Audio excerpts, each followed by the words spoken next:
Senator Bernie Sanders, independent from Vermont, called for the withdrawal of U.S. troops from Saudi Arabia and an end to military aid to the kingdom after the OPEC Plus bloc announced a cut in daily oil production.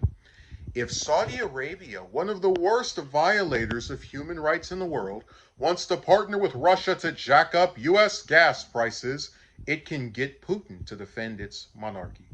The Vermont senator tweeted Friday, "We must pull all U.S. troops out of Saudi Arabia, stop selling them weapons, and end its price fixing oil cartel."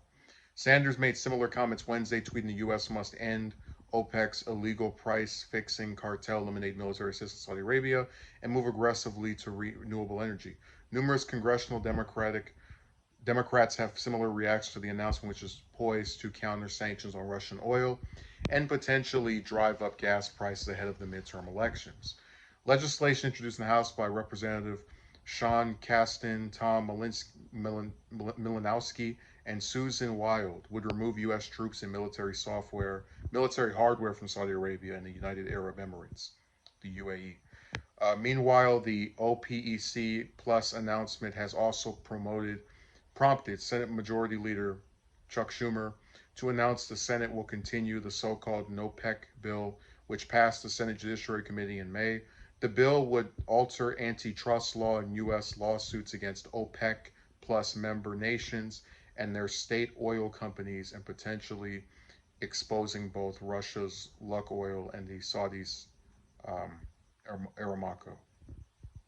And they have a statement by Durbin, but he's not important to this story. So Sanders is no fan of Saudi Arabia.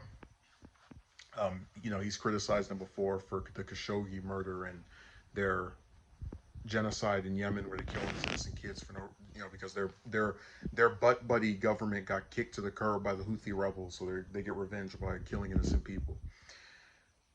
So that's why when he says one of the worst violators of human rights in the world, that's what it's alluding to. But I really, what I find so sad is that if Sanders gets his way, the U.S. pulls out, and Russia then presumably is going to take over as the main benefactor of oil for Saudi Arabia. I'll just think to myself, isn't it sad that the U.S. finally broke ties with one of the two countries that I believe is most egregious for it having ties with, referring to their governments. And it didn't break ties with Saudi Arabia because of Sharia law. It didn't break ties with them because of the Yemen genocide. It didn't break ties with them because of Khashoggi's killing. It broke ties with them over oil. Over this little thing that you stick in a vehicle,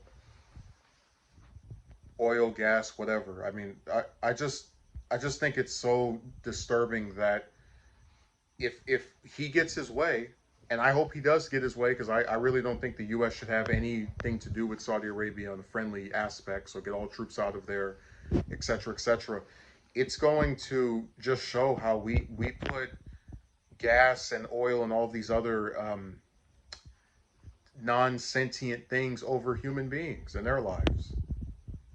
So you can kill people, you can torture people, you can bomb other countries, and the U.S. will work with you. But if you mess with our oil, that's the last straw. Now, to be fair to Sanders, that he's criticized them before, but the fact that this is just now getting traction from a lot of members of Congress should show you how little they care about human rights.